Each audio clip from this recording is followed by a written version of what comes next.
Okay, you don't have to do anything, but you also don't have to like pass. I suggest it.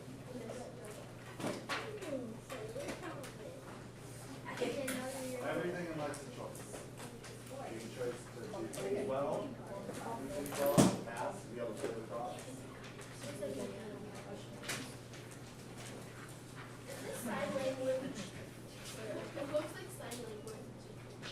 So yesterday we finished up talking about karyotypes. Who can tell me what a karyotype is? That is a. Jordan? Is it a? Oh no, it's an whoa, what? Amniocentesis is the type. Is that what No, that's how we get a karyotype. Jordan? I mean, Leslie? Yeah, it's a map of someone's chromosomes. And we use them to test for things, genetic abnormalities such as Down syndrome, cystic fibrosis, muscular dystrophy. Not every mother will get a karyotype taken in amniocentesis. It's only for like mothers who are at risk of, children who would be potentially at risk for any of those genetic abnormalities.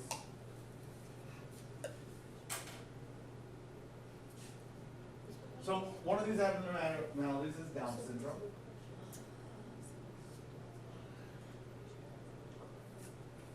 So these are two karyotypes of individuals with Down syndrome.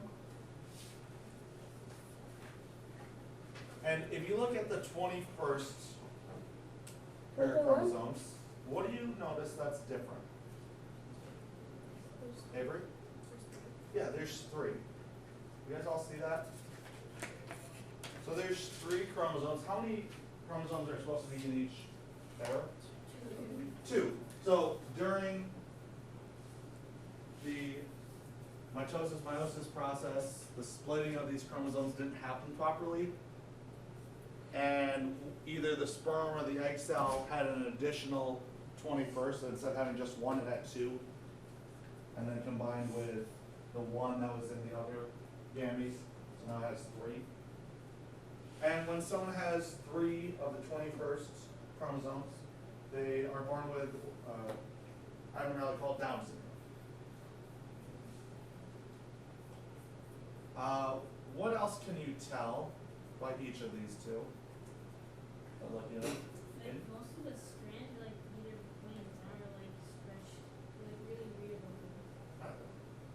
It's just kind of how they got mapped out. Jordan? The ones on the right are different shaped. Yeah, they're a little different shape. It's just how they kind of like sat when they took the picture of them. But what do you notice? Look at the 23rd pair of chromosomes. They're closer together. What's different between the 23rd pair? From the left one compared to the right one? Okay. One's male, one's female. Which one is male, Alex? What? The left one. How can you tell it's the left one? Yeah, it has the Y. The Y is that really short one. What about the right one? Miranda? 2 X's, so it's a female. So with karyotypes, we could tell 2 things if there's any abnormalities, such as Down syndrome in that 21st set of chromosomes. It's called trisomy 21. There's another one called trisomy 13, where there's 3 of the 13th chromosome pair. It's another abnormality. And we can also tell the sex of the individual by the 23rd chromosome pair. So Down syndrome, there's 3 number 21 chromosomes instead of the 2 in a normal karyotype of a human. So how many chromosomes are in these humans then? Can we tell you that?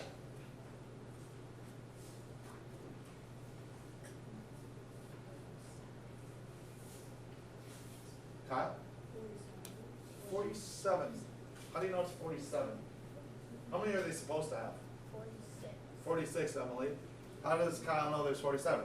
Because there's another one. Yeah, there's that third one. There's 47. There's an abnormal number of chromosomes because of some genetic abnormalities, such as Down syndrome. So what do karyotypes show? They show a person's chromosomes.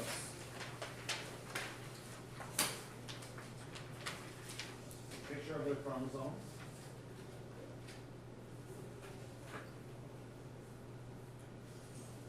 The karyotype for the right person, is that a male or a female? Kate, is that male or female? Where?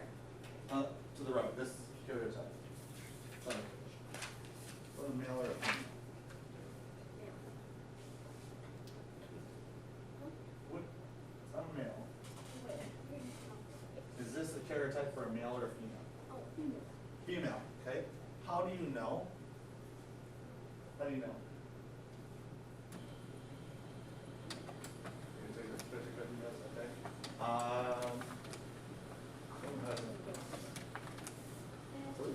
Yeah, it has two X's. You look at the 23rd, so the 23rd chromosome is an XX. They're both the same length, both longer, XX. Question? Go ahead, should be okay. The karyotype on the second one, on the left, is that a male or a female?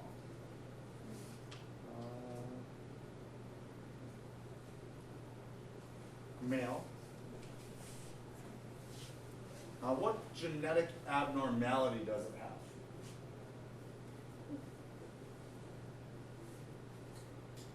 Kaya, what genetic abnormality does this person have?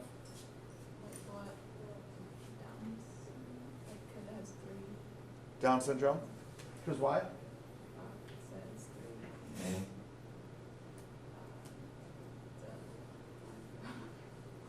So there's 3 21st chromosomes. So if there's 3 on that 21st pair, that means they have Down syndrome. And there's other ones where you're missing part of a chromosome or you're extra in a different pair. Those are different abnormalities. Down syndrome is one example of an abnormality that's found on the 21st chromosome. There's a lot of stuff going on right now with people with Down syndrome. One of my favorite football players of all time does a lot of volunteer work and benefits for Down syndrome people. And Who's your favorite NFL player? Jim Kelly, greatest quarterback ever. No.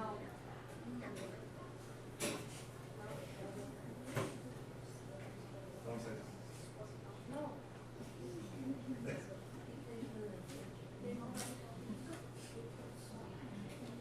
So genetics. Genetics is the study of heredity. Anyone here familiar with like have heard heredity before? Lindsay, you heard of heredity? What's heredity?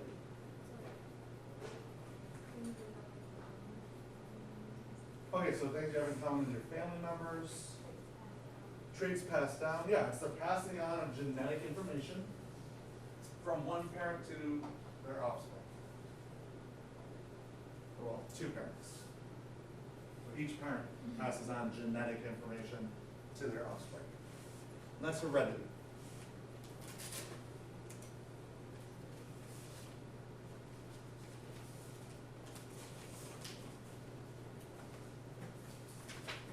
This man here, this picture, is Gregor Mendel. Gregor Mendel is known as the father of genetics.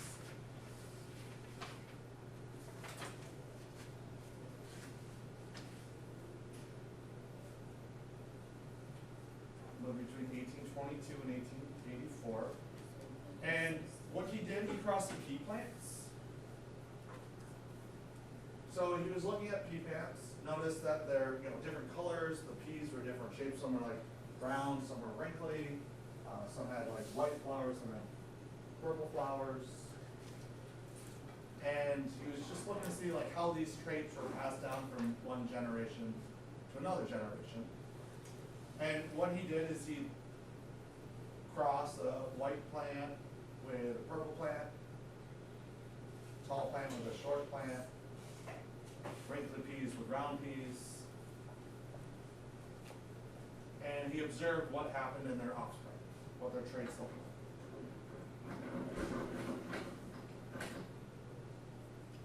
And because he's a scientist, and what we do as scientists is we make observations, record data, and then draw conclusions based on our observations and our data. So he concluded that the traits are caused by two factors.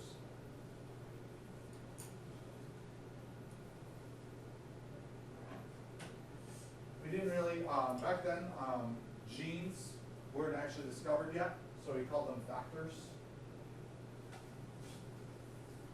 We also reference genes as traits. That's another word we'll use. Traits, factors, and genes. And he also concluded that each parent contributes one of these factors.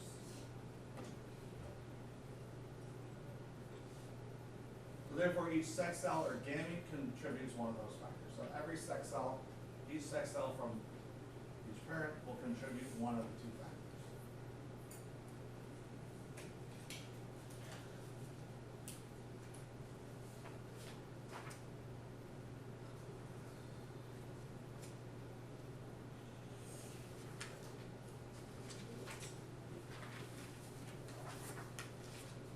Wait. Can you go back? Okay, I got it.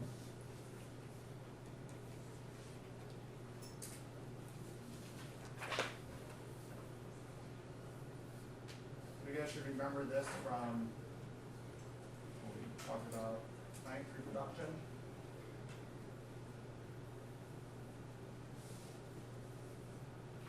What part of the plant is this? Ovary. Male or female? Female. What are the reproductive gametes? Ovules, like the eggs, so that's like the egg for humans. And then the anther is the pollen. Pollen's the male reproductive gamete for plants. So what you do is take a little brush from one of the purple plants, pick up a bunch of pollen. Then you take that pollen over to like a white plant, one of the white flowered pea plants. Brush that on the stigma. So now he was crossbreeding a purple plant with a white plant. And then when those turned to plants, he made observations of what colors they were.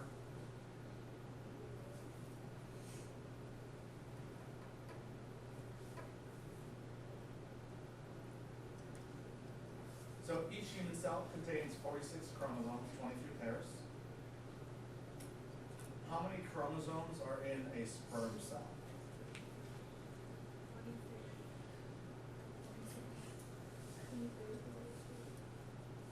I hear a couple things. Who raise their hands? Who has 8? Definitely has some chromosomes, right? Kyle?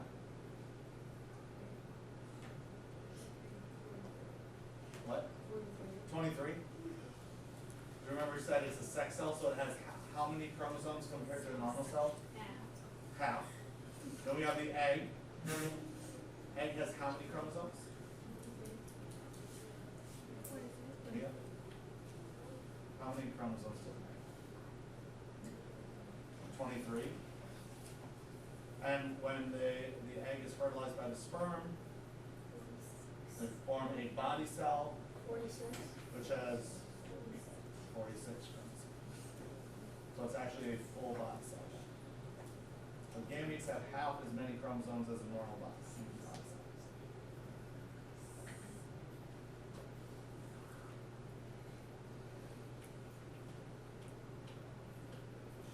So genes are what Mendel called factors. He discovered this before we kind of really discovered what genes were. So we didn't have the name for genes.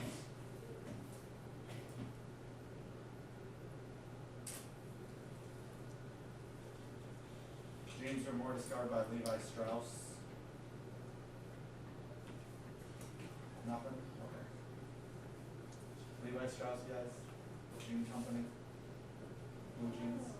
Wow. Blue jeans? It's funny. Don't you laugh. I gotta find a good venue to work To add at. that into the books. My high school students always laugh at my jokes.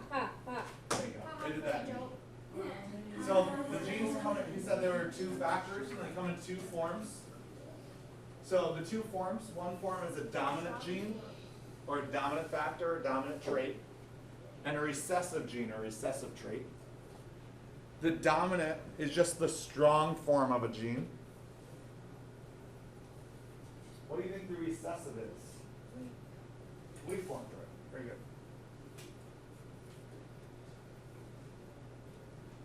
In this class, we'll kind of talk about genes as weak genes and strong genes. They're actually called alleles. An allele is a specific gene. A gene is a trait. So like color of the pea color, pea plant color, flower color, that's the gene. That's the trait. The allele would be whether it's purple or white, strong or weak. So the alleles will be a strong allele or a weak allele in that gene. So in this class, we'll mention genes and strong genes as like, a strong trait or weak trait. But just know when you get into high school, college, they'll talk about alleles, and allele is that specific gene. So when we identify a strong gene or strong allele, we represent with a capital letter. So for example, capital T, if you were looking at plant size, we'd say capital T for tall plant. The letters don't really matter. Typically, what you use is the first letter of the dominant trait. So T for tall. The recessive is written as a lowercase.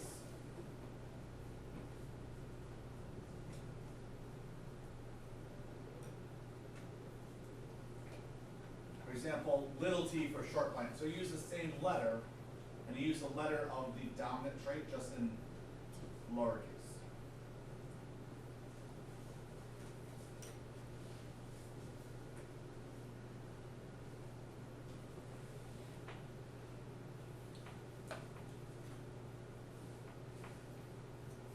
So we said genes come in two forms, capital and lowercase. And there's three possible combinations of genes. The first is called homozygous dominant.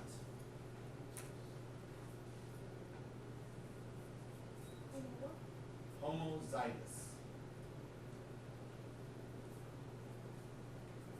Remember we were talking about reproduction, we talked about a zygote. Was that cell, that combined cell? Anybody know what the word homo means? The Latin for homo means.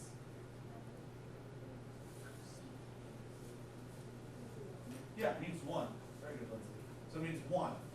So there's one type and it's dominant. So if it's one type and dominant, what combination of letters would it have? What do you guys think? Casey?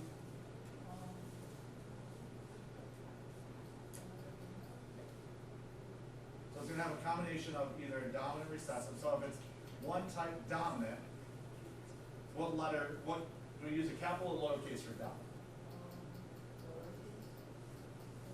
For dominant. Capital. So if it's one type, it means it's just probably it's just dominant. So it'd be capital T for homozygous dominant. Another combination we could have would be homozygous recessive. So it means all of one type and all that one type is recessive.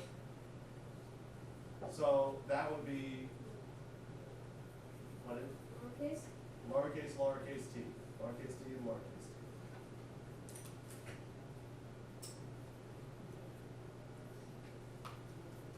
And we have heterozygous.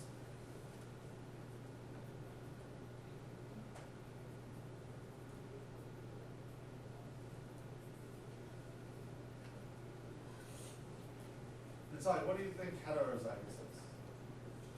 One capital, one little. Yeah, one capital and one lowercase. Hetero meaning like one of each. There's the three possible combinations. Big T, which is homozygous dominant, homozygous recessive, little t, and heterozygous, big T, little t.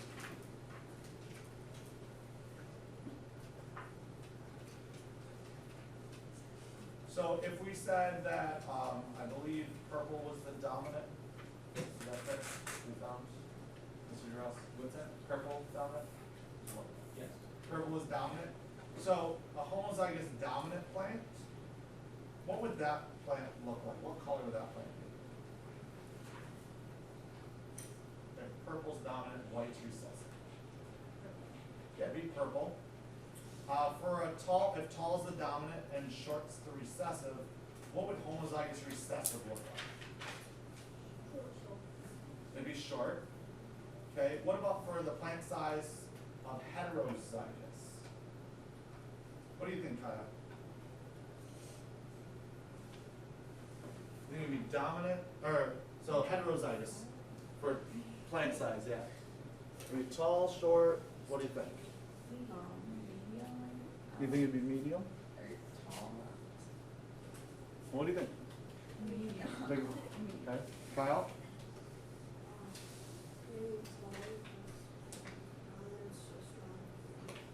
Yeah, so, that's a really good guess, by the way. Because you'd think it's got half tall, half short, it'd be in the middle, right? Well, with genes, if it's a dominant, the strong form always overpowers the weak form. So if it's heterozygous, you'll always see that strong form come out. Now there are some traits where it's codominance. So you have like a big T and a big S for short, and the short's dominant as well. So then you'd have a medium-sized plant. We won't really get into that, but there are some traits like that. There are also a lot of traits that have multiple types too, like eye color. There's a lot of different eye colors, but we'll be only focusing on like 2 traits in this. When we talk about organisms, we talk about phenotype, and phenotype is the physical appearance.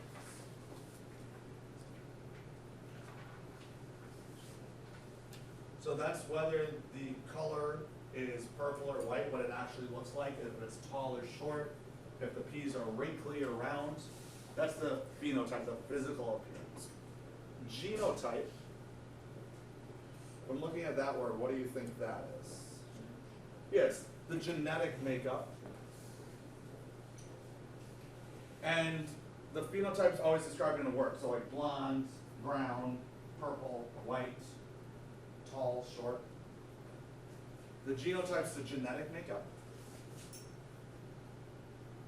And that's always represented by the letters.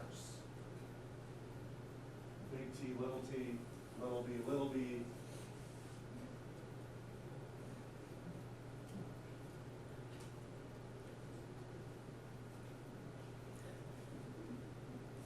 For like intelligence, like if you're really smart, maybe a big S, little s if you're silly.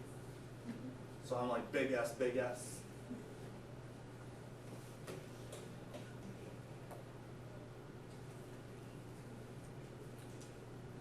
So take a look at these 2 plants. Comment on the phenotype and genotype for the height. So like tall or short, big T, little t. What's the phenotype, Miranda?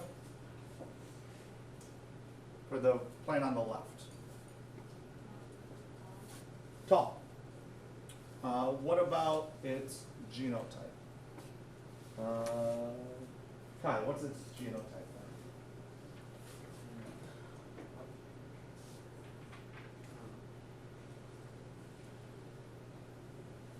So these are the letters. So what would its genotype be if it's tall? What? Yeah, there's 2 though. So it'd be capital T,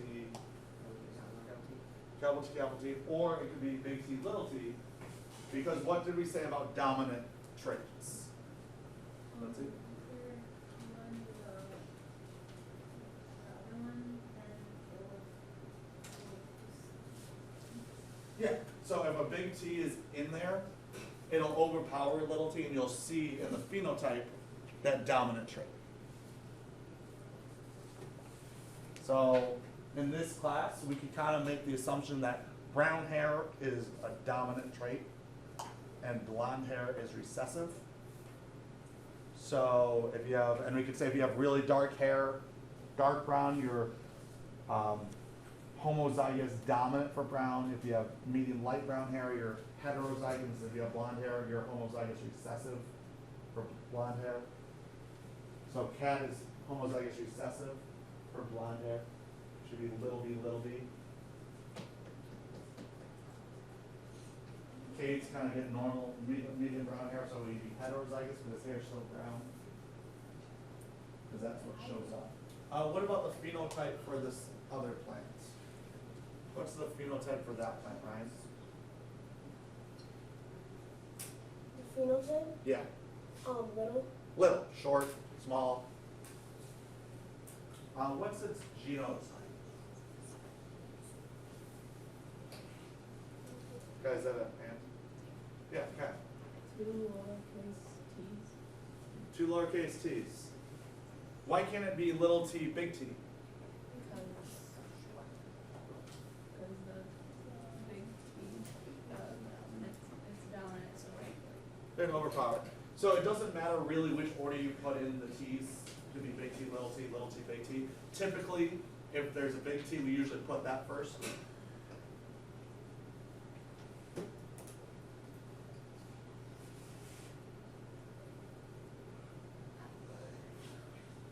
We'll get to that tomorrow. Any questions? Give me a thumbs up, thumbs down, thumbs aside. How we're doing with like phenotypes, genotypes so far? Karyotypes. What's a karyotype show? Map of the chromosome shows our chromosomes. Which pair shows whether you're male or female? Yeah, 23rd.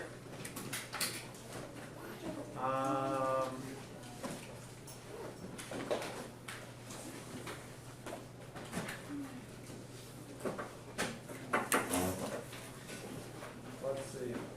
If being an awesome teacher is a recessive trait, this is a test. I don't think you know that. What would my genotype be? It's a recessive trait. Well, yeah, it would be little t, or for A for awesome teacher. If it's a recessive trait for being an awesome teacher. 2 lowercase a's. Who agrees with Kyle that would be 2 lowercase a's? Ryan? shouldn't it be dominant? No, it's a recessive trait. So if you're an awesome teacher, then you'd have 2 lowercase a's, right? So who agrees with Kyle? Okay, so Mia gets an F in this class. Kyle gets like 2. But she has an awesome That was teacher. like really early for the bus. So I would be heterozygous recessive for being an awesome teacher, because I'm an awesome teacher, and it's a recessive trait. Yeah, 100%. Kyle knows. Do you know? Kyle also wants to get a really good grade. I think it's here, If having coiffed hair is a dominant trait, if having a birthday today is a dominant trait, what is the 2 potential genotypes for Kyle? Happy birthday, HB. So 8 for B for birthday. He could be big B, or big B, little b, because he has a birthday today. If that was a trait. Yeah, but Kyle wasn't born yet, so it's technically not. You know when he's born. He just jumped. You were born today, right? What the? But you were born today, Still in labor. so it is your birthday. Yeah. What time were you born? 11:47. The weekend live.